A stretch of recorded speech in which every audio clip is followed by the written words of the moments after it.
Maybe it's a classic or maybe a flop.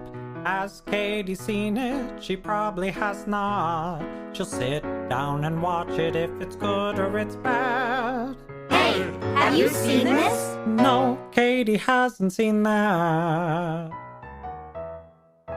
Hi, I'm Katie, and if I had a nickel for every time someone said to me, "Wait, you haven't seen this movie? Oh my God, you need to see this movie," I'd be very rich. So this is my podcast where I finally watch those movies you all have told me I need to see, and I tell you what I think. Hey, guess who's back?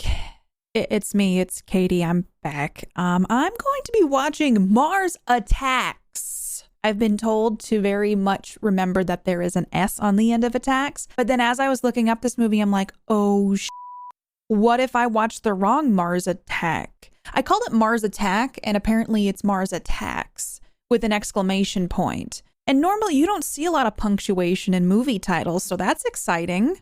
But before we dive in, before we delve into whatever this movie might be, don't get your throat into a goiter. There might be spoilers. Oh my God. I don't know. At this point, I'm just wondering if we should discontinue this. I mean, I don't know, what's a cool catchphrase to be like, hey, there's spoilers ahead. I don't know if I should just say that. You're just warned. There's spoilers. I just feel like there needs to be something special about it. I tell you that there's spoilers, but then when I say don't get your goiter in a twist, I don't know. Here we are. This is where we are. This was movie number 2 to start off season 2 of Katie Hasn't Seen That. Mars Attacks, a Tim Burton movie. This was in the top 4 for community voted movies for Katie Hasn't Seen That. I have wanted to see Mars Attacks for a long time. I was alive when it came out. It looks like it came out in 1996. But you won't believe this. I was a little too young to watch Mars Attacks when I was that young. It's only rated PG-13. And for some reason, this whole time, I thought this movie was rated R. Surprise, it's not. I am shocked at the cast list that I'm looking at currently. Jack Nicholson, Glenn Close, Pierce Brosnan, Annette Bening, Natalie Portman, Sarah Jessica Parker, Michael J. Fox are in Mars Attacks. I don't know how I have not seen this movie because I do love me some Tim Burton. You know, Tim Burton doesn't always knock it out of the park, but you know what? I'm a general Tim Burton fan. I love the aesthetic. I am the Hot Topic kid wearing the Nightmare Before Christmas shirt. Here's the thing though. Tim Burton only produced Nightmare Before Christmas. There is a different director of Nightmare Before Christmas. The director is Henry Selick for Nightmare Before Christmas. The story is by Tim Burton. But that's a common misconception, but everything gets associated with Tim Burton's aesthetic is like Nightmare Before Christmas. But you gotta know this. If you know Tim Burton, you know his movies look a certain way. And I've seen a lot of Tim Burton movies. Let's go through and see which ones I have seen. So if any of you are like, hey, Katie, you haven't seen anything, let me list off some of the Tim Burton movies I have seen. Beetlejuice, Edward Scissorhands. I'm pretty sure I've seen most of Ed Wood. Planet of the Apes, Big Fish, Charlie and the Chocolate Factory, Corpse Bride, Sweeney Todd, the Demon Barber of Fleet Street, Alice in Wonderland, and maybe that's it now that I'm looking at it. But that's a lot of his movies. He's only done, hold on, I gotta count, 19 movies, of which I have seen 10, but I would even say 10 and a half because I've seen part of Batman Returns. It was at the gym. The gym had one of those rooms that they got rid of where they had exercise equipment in it and they would play a movie. And so I saw most of Batman Returns while walking on a treadmill and riding a bike. So I've seen a lot of Tim Burton movies. And so for anyone being like, Katie, what have you even watched? Probably a Tim Burton movie. So I'm kind of excited to watch Mars Attacks. And also, look at this cast. Again, I can't believe there's this many famous people in this movie and I didn't know that. So that's a shocker of the day. I always saw the trailer for this and thought the aliens looked really weird. I think there's a lady with big blonde hair and kind of a beehive situation, but like an abnormal beehive. So I'm not actually really sure what this movie is about. I'm assuming Mars attacks us. And the aliens in the movie are the aliens from Mars, and that there will be some military intervention. This is another space movie that I think you all thought I might like. I'm really curious because I love movies from the 90s. I really enjoy Tim Burton movies. Is this going to be the perfect storm? Or am I going to rip apart this movie as well when we get to the second half of this episode? It's listed as a sci-fi comedy, and it clocks in at 1 hour, 50 minutes. Cha-ching, coming in at that sweet spot, right under 2 hours. I'm just saying, the sweet spot for movies is between 1.5 hours to 150 max. I don't make the rules, okay? I don't know if I've already mentioned this, but Danny Elfman did the music. Danny Elfman's done a ton of music for a ton of Tim Burton movies, and I think you would recognize his musical flair if you heard it. A la Nightmare Before Christmas, Beetlejuice. There was a Beetlejuice 2? Okay, I was looking at stuff. I didn't realize that there was a Beetlejuice 2. Wait, there was a Beetlejuice 2 and Tim Burton directed it? No, this isn't real, is it? This is real. Is this real? Oh, no, I lied to you. Wait, is this just news? Hold on. Beetlejuice 2. What's going on with the potential sequel released November 1st, 2021? Okay, I think this is just a bunch of like, oh my gosh, let's try to make it happen. I think this is just something that's been on the back burner for a long ass time, and maybe it'll happen at some point, but I wouldn't get my hopes up for it. Getting back to it though, Danny Elfman to Tim Burton is like John Williams is to Steven Spielberg. You know the music when you hear it. So I'm probably going to enjoy the whimsy of Danny Elfman's music. I just remember when it came out, I obviously wasn't allowed to watch it. I was too young. And also I kind of feel like it wasn't a movie that was even like discussed in my house. So I don't know. I don't really know what vibe this movie's going to throw off. I'm trying really hard to not read the description, but I have to tell you, just from a little glancy glance at these ratings, I'm a little nervous about it. I think this movie kind of tanked, if I remember, like it was a flop or it was not really well received. I think it was panned by critics. Let's check the box office. This had an estimated budget of No, I lied to you. That would have been a lot. $70 million. You know, just not 700 million, just a mere $70 million. How does that amount of money even exist? And it's kind of sometimes when I sit down and think about how entertainment is consumed in our society, I love entertainment. Don't get me wrong. But just the sheer amount of money that goes into it, that maybe just a little bit, maybe more should go into researching cures for cancer or, you know, paying teachers more. I'm just saying, I don't know. But I do love me my entertainment. So, okay.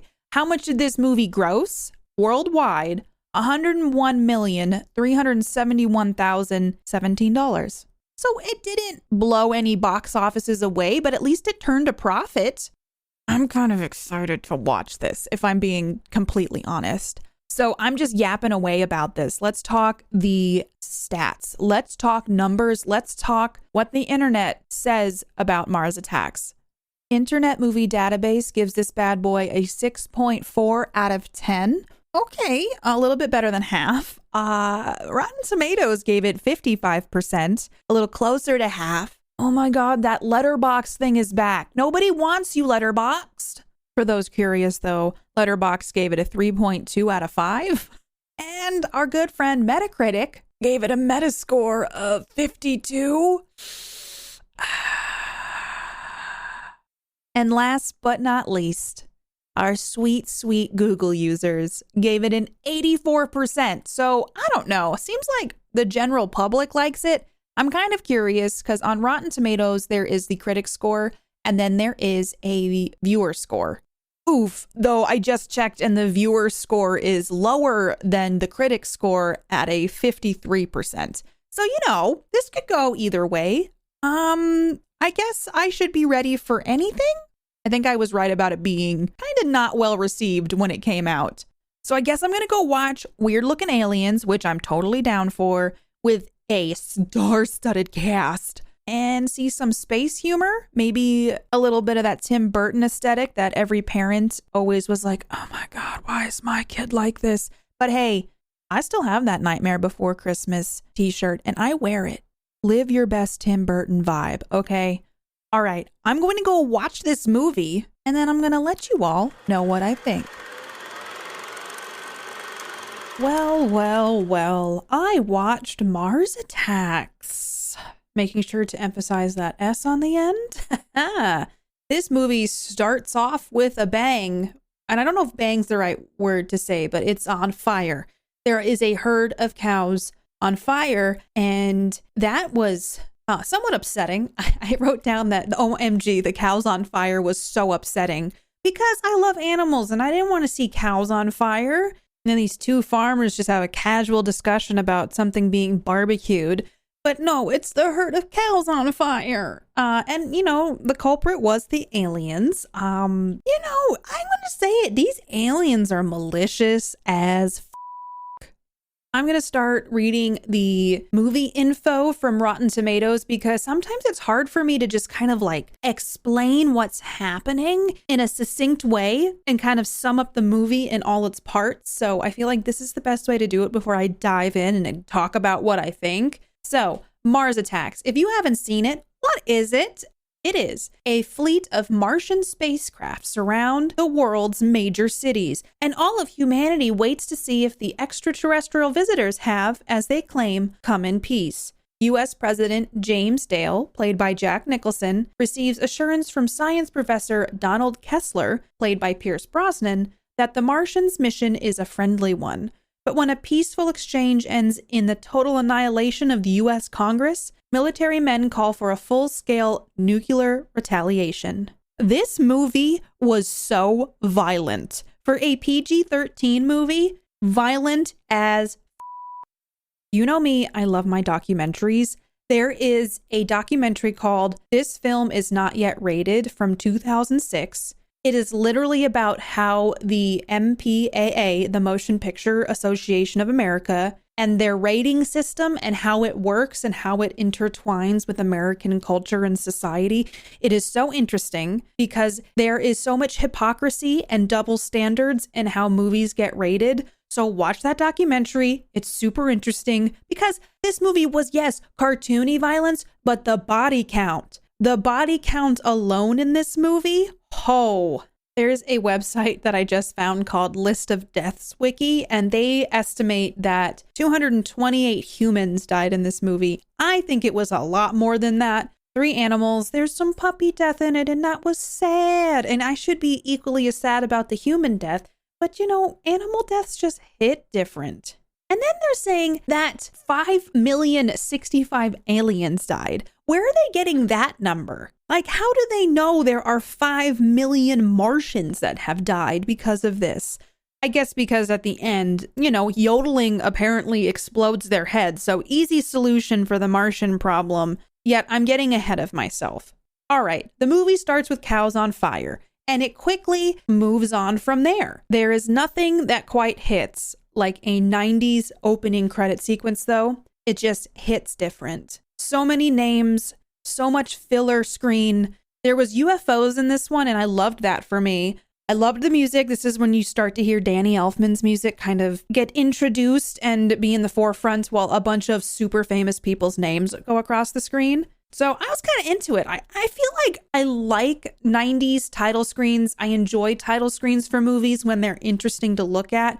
But the minute it's just names on a screen, I'm like, oh my God, this is so boring. I hate it. So I don't know if the UFOs kind of swayed me in the opposite direction for this, but just by the sheer amount of names we see on the opening sequence, we meet so many damn characters. And I just need to get one thing out of the way. Buckle up for the roller coaster of notes I took about one specific character named Art Land. So we meet a lot of people in this first opening bit. We see a man at a Vegas casino dressed as King Tut. We meet the president and his wife and the first daughter. Is that what they're called? The first daughter? The first children? Well, Natalie Portman is named Taffy, and she's the child of the president. And we also meet a character that is named Art Land, who I believe is trying to find some real estate, get a lay of the land. I think he wants to open up his own space casino.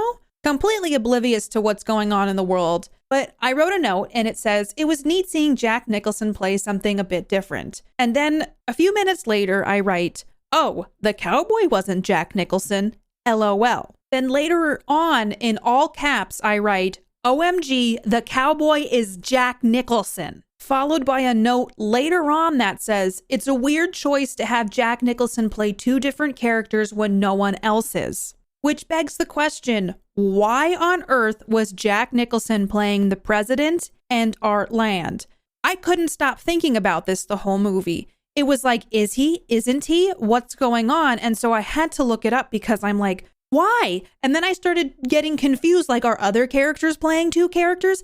I was like, they have so many famous people in it. They should have just cast someone else for Art Land. And then I fell down a rabbit hole where my mind would not escape trying to figure out the logic between casting Jack Nicholson as both Art Land and the President of the United States. And you know me, I always like my trivia when we get to the second half of the podcast.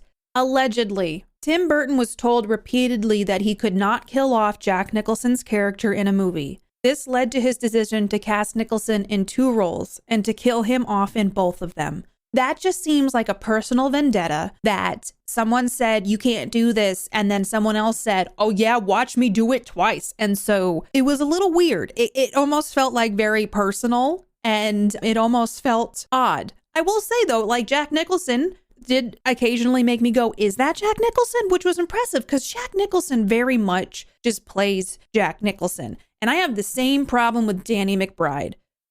We started The Righteous Gemstones and literally we're in the first episode and I was like, can Danny McBride play anything other than this character? He's got a half mullet. He's yelling and angry all the time. Like, good for him. He's made a career out of this, but like sometimes it's jarring, like it takes you out of it. The movie doesn't feel as immersive because you're like, I'm watching this actor play a character. So it was neat to see Jack Nicholson do something a little different and confuse the hell out of me. But it was weird. It was weird that he played two characters, and it was something that did dominate my mind most of watching this movie. Oh God, I just took a sip of tea and it was real hot. Okay. The movie starts off where we find out there's aliens around, and so the president makes an announcement to the country, and he's sitting so leisurely in his chair by a fireplace, just complete lounge city. And I was like, what a weird way for a president to make an announcement. Just like suave, debonair. Ladies and gentlemen, we found aliens and it's totally going to be cool and stuff. And we're going to say hi to them. And guess what? It's going to be awesome. And it was just like odd way to make an announcement because I'm so used to a president looking like he's aged 50 years when he makes a new announcement and he's like reading from a script and he does not look like he's cozying up to a fireplace. He usually looks stressed as hell. And I feel like if aliens were coming, he'd be a little stressed. But, you know, this is a Tim Burton world. Everyone seems pretty jazzed that there are aliens. And we meet a lot of characters. And there's Sarah Jessica Parker and Michael J. Fox's characters who work at a TV station and do news and fashion reporting. Martin Short is in this and he plays the press secretary for the president. I love Martin Short. I was so excited to see Martin Short in this and he did an amazing job and I love him forever and always. He's also in Only Murders in the Building with Steve Martin and Selena Gomez and I really like that show. And part of that is because Martin Short is in it. But we meet his character and he's kind of picking up some hookers, if you know what I mean. He works a high-stress job. He needs to release some steam, I bet. We also meet some folks in a trailer park and one of those characters is Jack Black. And I'll say it, it was refreshing to not see Jack Black play an air trumpet with his mouth. Isn't that what he does? He does like the... I was really glad that didn't happen in this movie. However, he did drop the R word, which seems so dated at this point. This came out in 96, and I know back then vernacular was different and people would say the R word. And we watched all seasons of Buffy because I didn't get to watch that growing up. I know I've talked about this before, but Xander dropped the R word a couple times in that. And every time it's just so like, oh my, it's like jarring. So Jack Black drops that and calls his brother that. Richie, who ends up being like the savior, he and Grandma saved the world essentially. And everybody's like being so rude to Richie. But Jack Black's in this. And it was just interesting to see him, you know, not play a fake air horn. And he eventually died too. I mean, a lot of the actors died when they have first contact with these aliens. They meet in the desert. The military and press are there and the aliens get off the ship and show up. And apparently the scientists seem to know a lot about these aliens and their anatomy before meeting the aliens because they saw a picture of them on the TV screen, which was weird. It just seemed like maybe they were guesstimating a lot. And then one of the scientists rolls out and like, hey, we have a translating machine. And And I was like, were they just making that anyways? And it works for translating this alien's language? Or so there were some plot holes, I guess is what I'm getting at. There were a few things that made me go, how did they get there? So if anybody knows more about how they knew so much about the alien's anatomy and translation machine, sound off. I'd like to know. But the aliens show up. It's kind of funny. They get off the ship and they speak in their amazing alien language, which I think can be perfectly summed up as the Aflac duck with the gain blown out. So the way that they talk is very entertaining and also very confusing. The CGI wasn't great all the time on the aliens, but it wasn't the worst thing I've ever seen. I would almost have preferred if there was some puppetry, a little bit of puppetry intermingled with this so that it wasn't all computer generated. I feel like in the 90s, it was like the heyday of like, look what we can do with computers. And then they just did CGI to high heaven. And sometimes it wasn't the right choice. But you know what? I could say that about a lot of movies today, too. Sometimes CGI isn't the right choice. We need more practical effects. Like, that's one of the beautiful things about filmmaking. And I appreciate more the realism and the creativity that goes into that instead of being like, this machine can render this image to look real smooth and mostly real. You can always tell when it's CGI. Like even nowadays where stuff is like real good, you can still tell it's CGI. I'm a sucker for practical effects. I just enjoy that more. So I wouldn't have minded a puppet every now and then. But I will say those aliens, they got some badonkadonks. They got some booty. They're mostly walking around their spaceships in their underwear. And they got some cake. They got some booty that they're working with. And I think that needs to be acknowledged. But we meet these aliens for the first time and the translation machine kind of works, but then someone releases a dove and that either pisses off the aliens or they just this whole time were just ready to rampage after saying they came in peace, and they murder everyone who came to say hello to them at this first contact meeting. And then they take Sarah Jessica Parker's character and her little dog named Poppy. And I was like, I swear to God, if anything happens to Poppy. And essentially what they did is, alien experiments. They took their bodies apart. Poppy was a Chihuahua, so they obviously put Sarah Jessica Parker's head on the Chihuahua and the Chihuahua's head on Sarah Jessica Parker's body. I mean, it's just classic alien stuff. They also get Kessler at some point, who's Pierce Brosnan. And boy, I should look up Sarah Jessica Parker's character's name. Natalie. Her name was Natalie.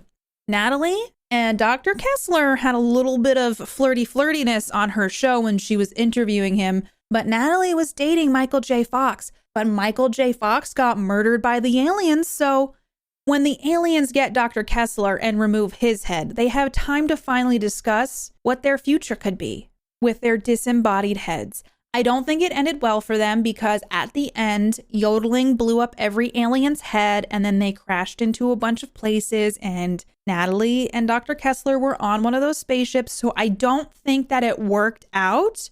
But, they had those last moments of, I wish it could have been. So maybe in the ever after, they've figured that out. I will say this movie didn't have the same aesthetic of a Tim Burton movie. It was more tame, but I did like it. It felt like Tim Burton light. Like someone told him, you need to cull it back a little bit. And he went, fine. And so he still put some of those little elements into it. But it is not Edward Scissorhands. It is not Beetlejuice. It is its own thing. Which I think that's something to say about it. It stands alone. It doesn't feel too out there. I feel like Tim Burton movies are like modern, dark, twisted fairy tales. But you have to think about it. If you've ever read Grimm's fairy tales or the originals, fairy tales are up. And I think that Tim Burton does a good job of adding whimsy, color, intrigue visually while still laying out a story that is coherent. And that's really important to me. I've figured out after doing this podcast for some time. I really do not like continuity errors. I don't like when things aren't coherent. And I think that he did a good job setting some things up. For example, Martin Short talking to those prostitutes. Later on, the aliens dress up as a sexy woman who has a very large beehive hair, and she moves so cool. Like, she's so cool in the way that she moves, and she's chewing gum. And so Martin Short is leaving his job, and he sees her, and he's like, hey, I can give you a tour of the White House, girl. And she's like, She doesn't actually say anything. She just nods her head in a circle. And he takes that to mean she'd like to see the White House. He tries to get busy with her. She bites off his finger. She turns into a regular alien and tries to kill the president. Doesn't go too well, but I really loved that whole sequence. I thought it went a place I didn't expect it to go. And at first I was like, oh my gosh, it's a robot. And then I was like, oh no, it's an alien. I was riveted during that whole sequence, and visually I really enjoyed it. We meet so many characters at the beginning. I was like, I don't know how this is all going to intersect. It didn't fully all intersect, but there was like drive-by situations, and some of it made sense and some of it was just kind of kept separate. That was fine. I would have probably liked to see a little bit more strings tied together, but I also enjoyed that there was enough happening and we were flipping around a lot that it kept it interesting. And they didn't linger on something for too long. Some of this movie's a little anticlimactic, like Richie's going to save his grandma at the home and she's listening to yodeling music. The aliens accidentally unplug the radio and then the yodeling starts and it blows their heads up. So it's a little anticlimactic in that sense, but overall, I felt like the movie, I couldn't get mad at it. Like, I just was watching it and I was like, I can't really be mad at this movie. It made me go, wow, humans are stupid, which I was trying to figure out if this was a commentary on anything or just basic human stupidity. We kept giving these Martians chances over and over again, and they constantly opened up their crazy weapons on us and melted our bodies into colorful skeletons. At what point do you just gotta like take them out? And apparently they couldn't breathe in our atmosphere. There's just options we were figuring out as this went on, but apparently yodeling was the main thing that took them out. At the end, it was like, how did the entire world figure out that yodeling was okay? Essentially, these Martians are just assholes. These are just jerks who I think enjoy tormenting other beings in the universe and literally don't care. They're just like prankster assholes. One qualm I had is like, did the aliens understand us? Because at the end, the president's trying to give a speech, why can't we just be friends, essentially? And the alien has like a tear in his eye before his arm reaches out to shake the president's hand, then disconnects and then stabs the president through the heart stomach and kills him. So I think that these aliens can understand us. I wasn't actually sure if they have it. They probably have some sort of way to translate. See, this is the thing with sci-fi. I can explain away a lot. Though I couldn't explain away a lot in Starship Troopers. There's just some things you can't explain away. Another thing, though, is the president's wife just got fully imploded by a chandelier.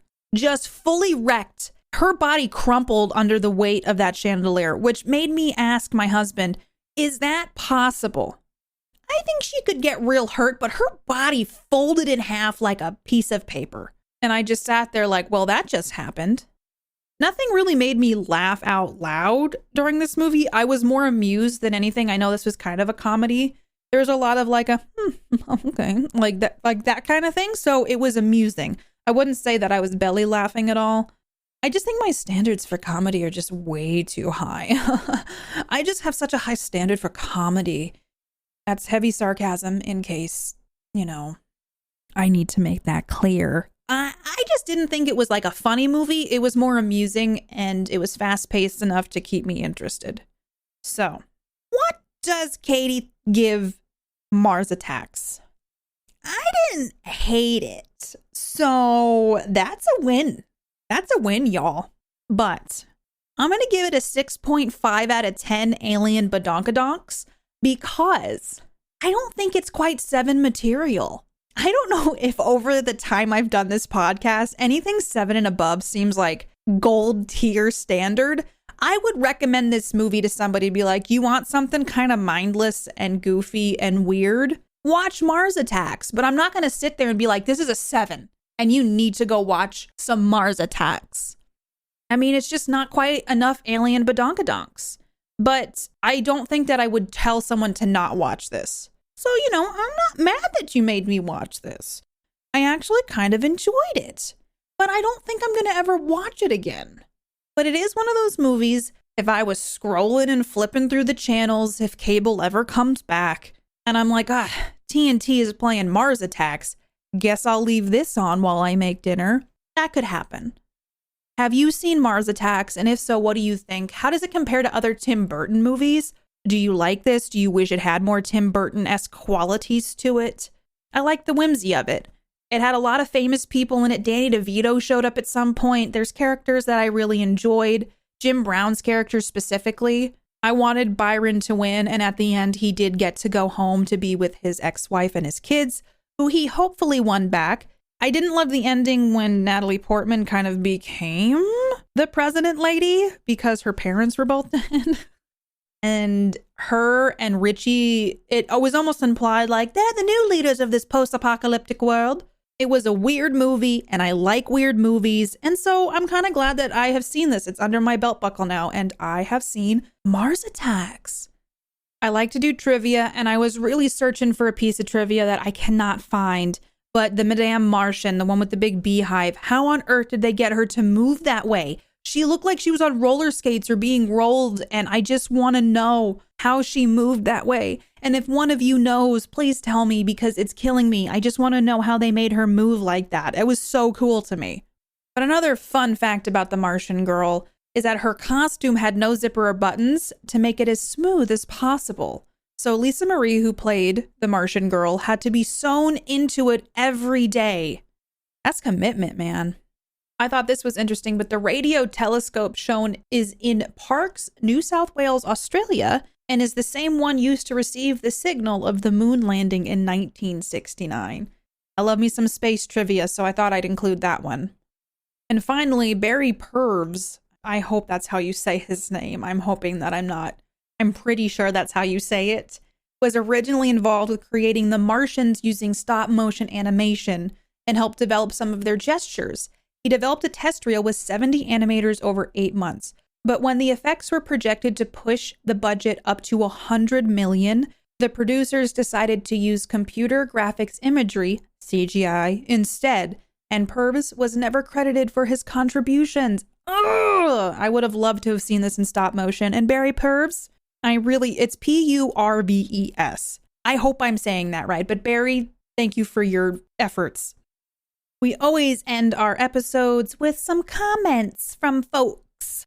But before we do that, I do have another song to play for you all. And then I will take it out with some comments from you all that you have shared about your thoughts on the movies that I've done in the past.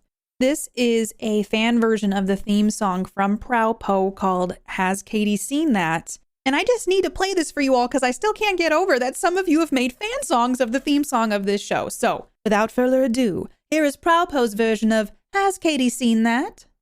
Maybe it's a classic or maybe a flop. Has Katie seen it? She probably has not. She'll sit down and watch it if it's good or it's bad. Hey, have you seen this? No, Katie hasn't seen that.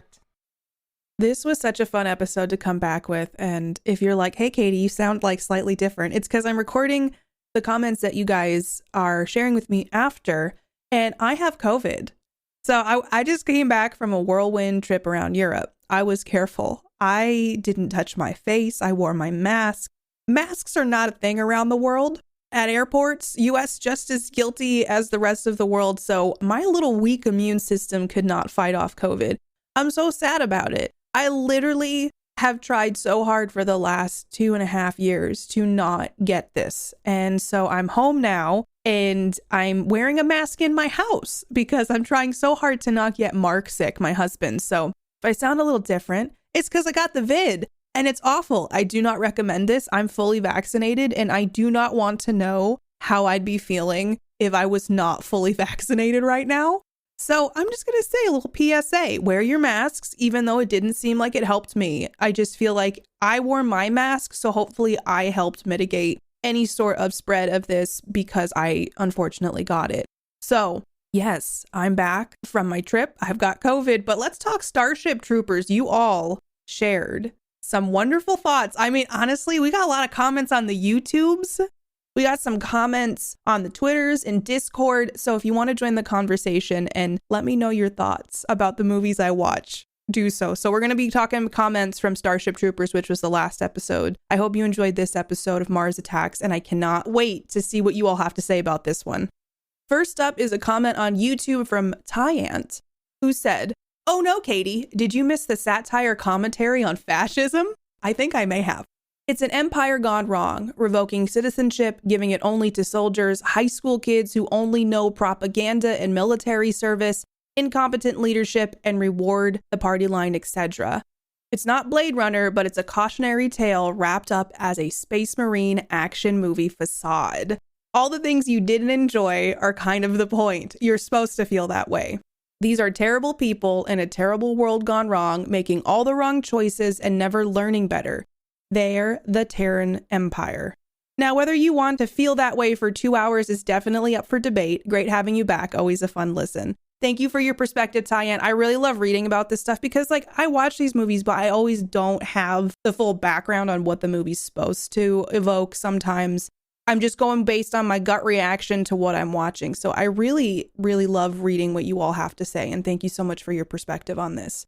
Another comment from YouTube is from Sleepy Dwagon Man, who said, "Yep, book is much better in that it has more sense for what the mobile infantry are, mechs instead of mass army, and how Highline describes his highly insidious ideals into the world. There's a lot of dumb in the leadership of the movie's world. They made a good-looking dumb action movie, but it's really, really dumb. The animated series is better as well, although they ran out of money before they could finish their story. Also, more dong-along needed." Thank you, Sleepy Dragon Man. I didn't know this was based on a book. Maybe I did. Have I forgotten? Possibly.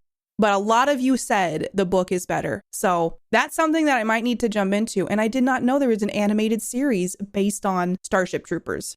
On Twitter, Dave, aka Dr. Claw MD, said, "Love this episode. In my opinion, your frustration and discomfort with this movie is both valid and by design. Highline's novel was arguably pro-war to the point of being pro-fascist. Verhoeven sought to satire this by heightening military aspects, propaganda, jingoism to farcical levels."